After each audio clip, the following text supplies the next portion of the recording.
This is LXBN TV, and I'm Colin O'Keefe.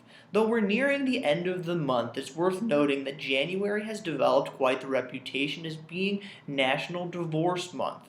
Joining me now on LXBN TV to explain why that's the case is Philip Segal. He is managing member of Charles Griffin Intelligence and author on The Divorce Asset Hunter.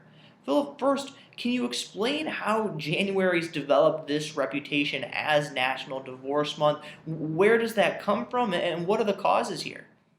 Well, Colin, there was anecdotal evidence for a long time among family lawyers that they noticed a real increase in the number of phone calls and the amount of interest from potential clients who would call up after Christmas and say, I'm thinking of getting divorced.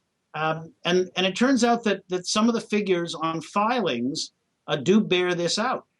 It doesn't mean that people actually are granted a divorce in the month of January, because divorces, once you file in court, take a varying amount of time, depending on whether they're contested or uncontested and how much of a fight there is over assets and child custody and other issues. But it turns out that, according to at least some sources, e-divorce filings, I think it was. There was an article in the Huffington Post about this. The number of filings, by some reckonings, really does spike in the month of January. We know January is a pretty depressing month for a lot of people. People start to assess their lives on New Year's and do New Year's resolutions. They get back, the kids go back to school, and women typically are sitting there thinking, what am I doing?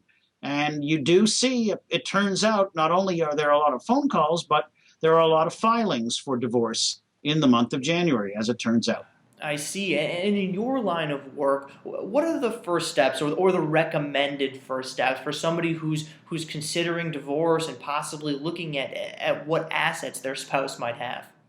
Well, what we recommend and what people do are sometimes different. We sometimes lament that people don't come to us soon enough once they've decided to get a divorce.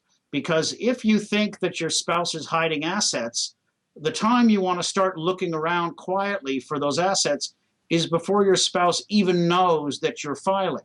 And even though sometimes a spouse can have a sense that things are not going well in the marriage, sometimes, quite often in fact, someone gets hit with a divorce filing and he's flabbergasted, and he'll say, in the case it's mostly women suing men who and the women are looking for assets, the man might say, well, I knew that you weren't entirely happy. I wasn't sure that you wanted to get a divorce. So if you think that maybe the husband is going to hide assets, what you want to do is start looking around before he has a chance to start moving the shells around and taking money out of his business and hiding it with relatives or with friends and so on. So we tell people to let us start to look quietly on the public record only and with databases before you file, or maybe even as soon as you file, but certainly not 8 months after you filed, when all of a sudden in discovery you're told that your husband is broke, even though a year ago he told you he had $2 million.